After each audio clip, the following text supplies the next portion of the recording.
अस्सलाम वालेकुम students. I hope कि आप सब लोग ठीक होंगे और कल का लेक्चर भी आप लोगों को समझ आ गया होगा, क्योंकि कोई क्वेश्चन था ही नहीं, किसी ने पूछा ही नहीं, या पता नहीं आप लोगों ने सुना ही नहीं। खैर, आप लोग अगर सुन लें, अगर जब भी आपका टाइम मिले आप अगर उसे सुन लेते हैं और कोई भी क्वेश्चन हो तो आप पूछ सकते हैं। और प्लीज़ पर्सनली मैसेज मत कीजिएगा, एडमिन ग्रुप में ही आपको क्वेश्चन पूछना पड़ेगा, वहीं पर ही आप पूछेंगे और वहीं पर ही आपको रिप्लाई मिल जाएगा, ठीक है।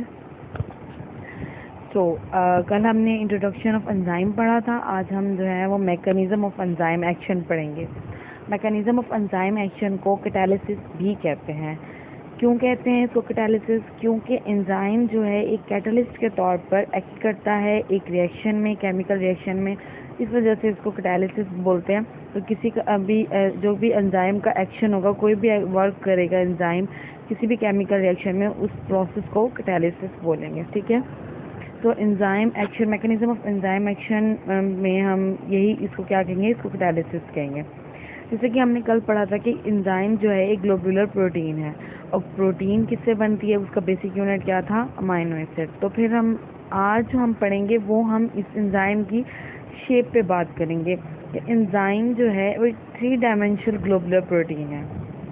क्या है? एंजाइम एक 3 डायमेंशनल ग्लोबुलर प्रोटीन है, और एंजाइम जो है वो एक स्पेसिफिक कंपोजिशन रखता है, और इसमें जो है एक स्पेसिफिक ये जो है स्पेसिफिक अमाइनो एसिड और स्पेसिफिक शेप रखता है। मतलब एक एंजाइम, हर एंजाइम का एक स्पेसिफिक अमाइनो एसिड होता है और स्पेसिफिक शेप होती है, उसी पे ही आकर कोई सब्सट्रेट अटैच करता है, ठीक है।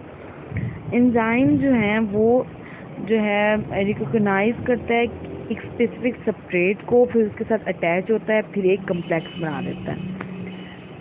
रिपीट मैं कर रही हूँ दोबारा कि एंजाइम जो है एक 3 डायमेंशनल ग्लोबुलर प्रोटीन है। प्रोटीन किससे बनी हुई होती है?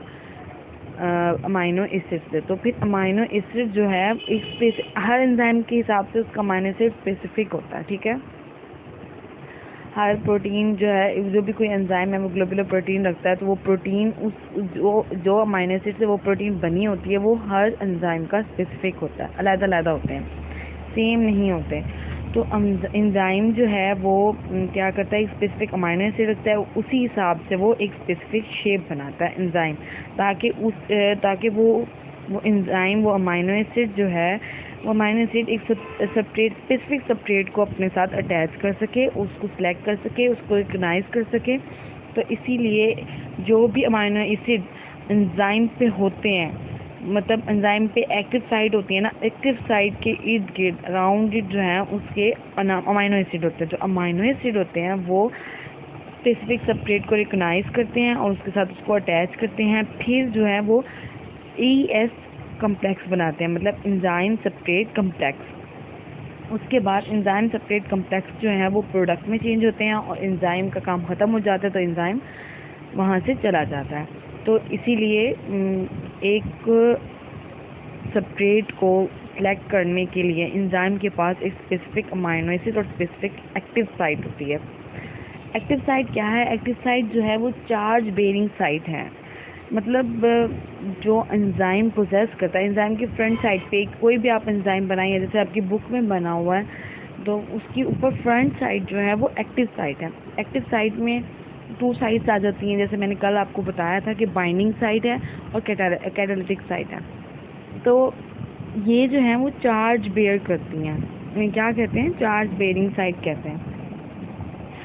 जब एक एंजाइम सब्सट्रेट के साथ रिएक्ट करता है, मतलब उस सब्सट्रेट के एक एंजाइम जो है, मतलब एक एंजाइम और सब्सट्रेट एक दूसरे के साथ अटैच होते हैं, एक दूसरे के साथ रिएक्ट करते हैं, तो एक चार्ज बेरिंग जो है साइट होती है एंजाइम पे, उस चार्ज बेरिंग साइट को क्या कहते हैं, एक्टिव साइट कहते हैं।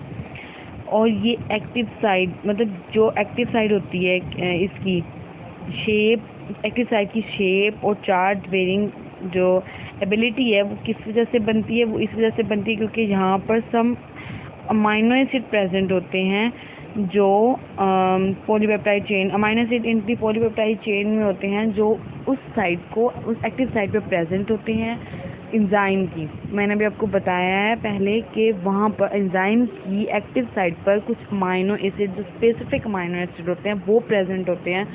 वो उस साइट को, एक्टिव साइट को इस मतलब उसकी शेप और उसकी चार्ज बेरिंग एबिलिटी को उस एक्टिव बनाते हैं, उसको एक्टिव करते हैं ताकि कोई भी सब्सट्रेट आकर इजीली वहाँ पे अटैच हो सके जो उसके लिए स्पेसिफिक है। कोई भी नहीं, मतलब जो स्पेसिफिक है वही अटैच हो सके। आगे हम ये पढ़ेंगे कि जो एक्टिव साइट होती है वो क्या करती है। फिर एक्टिव साइट सब्सट्रेट जो है जब एक एंजाइम के साथ जुड़ जाएगा तो वो एक जो है एंजाइम सब्सट्रेट कम्प्लेक्स बन जाएगा। एंजाइम सब्सट्रेट कम्प्लेक्स बनेगा तो जो है एंजाइम सब्सट्रेट कम्प्लेक्स बनने के बाद वो प्रोडक्ट में चेंज हो जाएगा, और एंजाइम जब हमें प्रोडक्ट मिल जाएगी एंजाइम चला जाएगा, मतलब उसको भी दोबारा किसी और रिएक्शन के लिए यूज़ कर लिया जाएगा। अब बात आती है एक्टिव साइट पे।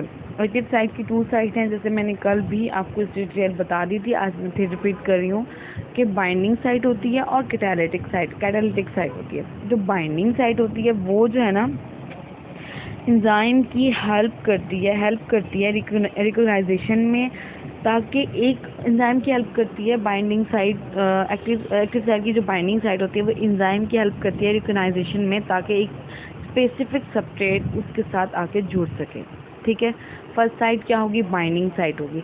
फिर वो बाइंडिंग साइट जो भी स्पेसिफिक उसकी हेल्प करती है, एंजाइम की हेल्प करती है, एक सब्सट्रेट को रिकॉग्नाइज करती है जो स्पेसिफिक सब्सट्रेट होता है जो उस पर अटैच हो जाएगा। उस पर अटैच होने के बाद वो जो है क्या करती है, एक एंजाइम सब्सट्रेट कम्प्लेक्स बनाती है। फिर जो बाइंडिंग साइट होती है वो जो है एक्टिवेट करती है कैटालिटिक साइट को, ताकि कैटालिटिक साइट जो है प्रोडक्ट बना सके। क्या करती है, एक्टिवेट करती है कैटालिटिक साइट को और सब्सट्रेट को चेंज कर देती है प्रोडक्ट में। एक्टिव साइट ये करती है, और इसकी बस ये 2 साइट्स होती हैं। कैटालिटिक साइट जो है वो जो है प्रोडक्ट बनाती है, तो सब्सट्रेट को प्रोडक्ट में चेंज करती है और उसके बाद हमें प्रोडक्ट मिल जाता है। इसके अलावा मैकेनिज्म ऑफ एंजाइम एक्शन में जो है 2 मैकेनिज्म जैसे पढ़े जाते हैं, बहुत मशहूर हैं, फेमस हैं वो 2 जो हैं मॉडल्स। वो मॉडल्स, एक फर्स्ट मॉडल जो है वो इमल फिशर का मॉडल है और दूसरा जो है वो कोस्टलैंड का मॉडल है। इमल फिशर मॉडल को लॉक एंड की मॉडल भी कहते हैं और कोस्टलैंड मॉडल को इंड्यूस फिट मॉडल भी कहते हैं। जो इमल फिशर का मॉडल है वो जो है वो प्रपोज्ड हुआ था 1890 में। तो लॉक एंड की मॉडल के मुताबिक, उसके अकॉर्डिंग कि एक स्पेसिफिक लॉक के लिए एक स्पेसिफिक की होती है, तो इसी तरह वो जब वो एक स्पेसिफिक लॉक होगा उसी हिसाब, जो एक मतलब फॉर एग्जांपल एक लॉक है उसके लिए एक स्पेसिफिक की है, उसी की से वो लॉक ओपन होगा, अदरवाइज वो किसी और की से ओपन नहीं होगा, वरना हमें तोड़ना पड़ता है जितना ताला अगर नहीं खुलता तो इसी तरीके से एक एंजाइम के लिए एक स्पेसिफिक सब्सट्रेट होता है, तो वो स्पेसिफिक सब्सट्रेट उसी एंजाइम की शेप के हिसाब से उसके साथ आके अटैच होगा, और कोई और सब्सट्रेट जो एंजाइम की स्पेसिफिक एंजाइम की शेप के हिसाब से नहीं होगा तो वो उसके साथ अटैच नहीं होगा। मतलब अकॉर्डिंग टू लॉक एंड की मॉडल, जो एंजाइम है, एंजाइम में ना उसमें लॉक एंड की मॉडल एंजाइम में ना स्पेसिफिक वो होती है मॉडिफिकेशन होती है और ना ही फ्लेक्सिबिलिटी होती है। मतलब उसकी एंजाइम की एक्टिव साइट जो होती है एंजाइम की वो रिजिड होती है, रिजिड स्ट्रक्चर है, ना उसमें फ्लेक्सिबिलिटी होती है ना मॉडिफिकेशन होती है। इसलिए जो सब्सट्रेट उसके लिए स्पेसिफिक होता है वही उसके साथ आके अटैच होता है, एंजाइम सब्सट्रेट कम्प्लेक्स बनाता है, फिर उसके बाद वो प्रोडक्ट बनाता है और एंजाइम रिलीज आउट हो जाता है। अकॉर्डिंग टू लॉक एंड की मॉडल यही था कि स्पेसिफिक होती, अगर स्पेसिफिक है तो अटैच होगा, अगर नहीं है तो नहीं होगा। एक जैसे कि एक लॉक के लिए एक स्पेसिफिक की होती है। लेकिन फिर मॉडिफिकेशन आई और उसके बाद एक और मॉडल बना, वो कोस्टलैंड का मॉडल था और वो प्रपोज हुआ था 1959 में। ठीक है, उसके मुताबिक मतलब कोस्टलैंड के मॉडल के मुताबिक ये हुआ था कि अकॉर्डिंग टू कोस्टलैंड मॉडल जो सब्सट्रेट आकर अटैच होगा तो एक्टिव साइट जो है उसमें फ्लेक्सिबिलिटी है और एक्टिव साइट अपनी अपनी जो शेप होगी वो उस सब्सट्रेट के मुताबिक चेंज कर लेगा। मतलब जब कोई सब्सट्रेट आके अटैच हो रहा है तो एक्टिव साइड अपनी शेप चेंज करेगा, सब्सट्रेट जो है ना आकर इजीली अटैच हो जाएगा, उसके लिए कोई प्रॉब्लम नहीं होगी। लेकिन लॉक एंड की मॉडल के मुताबिक ऐसा नहीं था।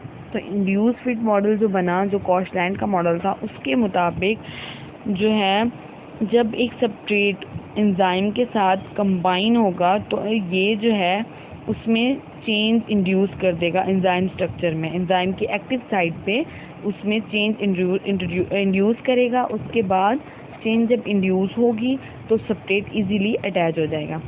तो उसके लिए ये नहीं था कि कोई स्पेसिफिक सब्सट्रेट ही आकर एंजाइम के साथ अटैच हो। तो कोई भी सब्सट्रेट आकर अगर अटैच होता है एंजाइम के साथ तो एंजाइम अपनी शेप को चेंज कर लेगा और इसीलिए इस तरीके से वो सब्सट्रेट आके अटैच हो जाएगा। और ये जो है जो चेन स्ट्रक्चर में जो है ना इसकी कैटालिटिक एक्टिविटी को, एंजाइम की कैटालिटिक एक्टिविटी को जो है अफेक्टिव कर देता है, मोर इफेक्टिव। क्या है बात यूँ है कि जब एक सब्सट्रेट आकर रिएक्ट करता है तो जब एंजाइम अपनी शेप को सब्सट्रेट के हिसाब से चेंज करेगा तो एंजाइम की जो है कैटालिटिक एक्टिविटी इफेक्टिव हो जाएगी बहुत ज़्यादा, और उस तरीके से बहुत ज़्यादा इफेक्टिव एंजाइम, बहुत अच्छी इफेक्टिव प्रोडक्ट बनेगी। तो ये भी पॉसिबल था। जैसे लॉक एंड की मॉडल जो है फिर वो रिजेक्ट कर दिया गया था। रिजेक्ट तो नहीं कह सकते, बस उसको भी यूज़ किया गया था, लेकिन कुछ मॉडल जो इंड्यूस फिट मॉडल था उसे बहुत ज़्यादा प्रेफरेंस दे दी गई थी कि जो है ना ये मॉडल जो है ज़्यादा बेटर है उसके हिसाब से, क्योंकि उसके लिए स्पेसिफिक सब्सट्रेट की ज़रूरत थी। अगर नहीं मिला तो रिएक्शन नहीं होगा, लेकिन इसके लिए ये था कि कोई भी सब्सट्रेट लाओ उसको जो है एंजाइम अपनी सब्सट्रेट के हिसाब से अपनी शेप चेंज करेगा और एंजाइम सब्सट्रेट आके अटैच होगा और एक प्रोडक्ट बन जाएगी। इसके अलावा इसमें mechanism of action, enzyme action में यही सब कुछ है। इसके अलावा एक और चीज़ बयान की गई है, वो है फीडबैक इनहिबिशन और प्रीकर्सर एक्टिवेशन।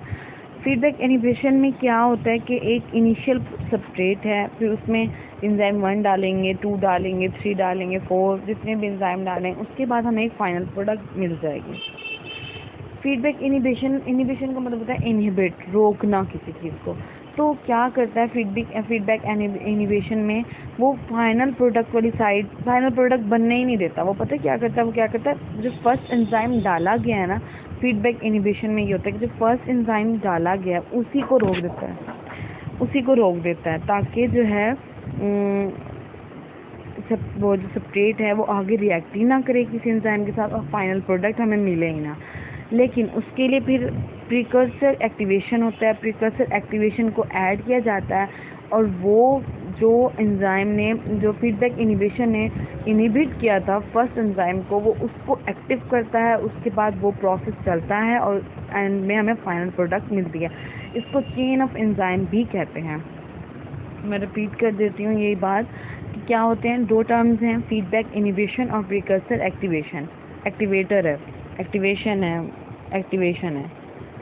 तो फर्स्ट जो है क्या है, वो फीडबैक इनहिबिशन में क्या है कि वो जो फर्स्ट एंजाइम हमने डाला है इनिशियल सब्सट्रेट में, जो भी सब्सट्रेट ताकि एंजाइम सब्सट्रेट के साथ कम्प्लेक्स बनाए, तो वो एंजाइम ही को इनहिबिट कर देता है। उससे ये होता है कि जब सब्सट्रेट एंजाइम के साथ रिएक्ट नहीं करेगा तो फाइनल प्रोडक्ट भी हमें नहीं मिलेगी। इसी तरह से वो यूँ भी कर सकता है कि फर्स्ट एंजाइम डाला, सेकंड एंजाइम को इनहिबिट कर दिया, सेकंड एंजाइम डाला, सेकंड एंजाइम सब्सट्रेट ने फर्स्ट के साथ रिएक्ट कर दिया, सेकंड के साथ कर लिया, थर्ड को इनहिबिट कर दिया, फिर हमें प्रोडक्ट नहीं मिली। इसी तरीके से जो प्रीकर्सर एक्टिवेशन बनाया गया, वो प्रीकर्सर एक्टिवेशन ऐड किया जाता है, वो जो है उस इनहिबिट एंजाइम को एक्टिवेट करता है और फिर इनिशियल सब्सट्रेट इस तरीके से प्रोसेस चेन ऑफ एंजाइम के ज़रिए से जो भी एंजाइम डाले जाते हैं उनके साथ रिएक्ट करते हैं, फाइनल प्रोडक्ट हमें मिल जाती है। यही टॉपिक थे आज का, मैकेनिज्म ऑफ एंजाइम एक्शन। अब जो क्वेश्चन हो, आप लोगों का जो भी सवाल हो वो आप मुझसे पूछ सकते हैं, कुछ समझ ना आए। एक इसमें मैं आपको चीज़ बता दूं कि इसमें ना बहुत कॉमन क्वेश्चंस आते हैं, ये आपके सोच के हिसाब से। एक प्रीकर्सर प्रिकर्सर एक्टिवेशन और फीडबैक इनिबिशन के हिसाब से जो है वो भी बहुत ज़्यादा इम्पोर्टेंट क्वेश्चन आते हैं, जो है हम जो है MCAT में इंक्लूडेड होते हैं। वो जो MCQs इंक्लूड होते हैं वो इसी से रिलेटेड आता है, क्योंकि हम में से कोई भी क्वेश्चन, कोई भी बंदा हो या कोई भी वो बच्चा पढ़ने वाला हो, तो उसको इस चीज़ को इम्पोर्टेंट नहीं समझता और हम लोग इसको पढ़ते भी नहीं हैं, लेकिन आते हैं इसमें से MCQs। तो आपको इसको अच्छे से रीड करना है, अच्छे से समझना है। जो चीज़ आपको समझ नहीं आती वो आप मुझसे पूछ सकते हैं। फजूल के मैसेज करने से परहेज़ कीजिएगा, और जो भी आपको चीज़ नहीं समझ आए वो आप एडमिन ग्रुप में टेक्स्ट करके मैसेज पूछ सकते हैं। Thank you so much, and please इस लेक्चर को रीड ज़रूर कीजिएगा, सुनिएगा ज़रूर, क्योंकि आखिर हम मेहनत कर रहे हैं तो हम चाहते भी हैं कि आप जो है इस लेक्चर को सुने ताकि हमें रिस्पॉन्स अच्छा मिले। Thank you.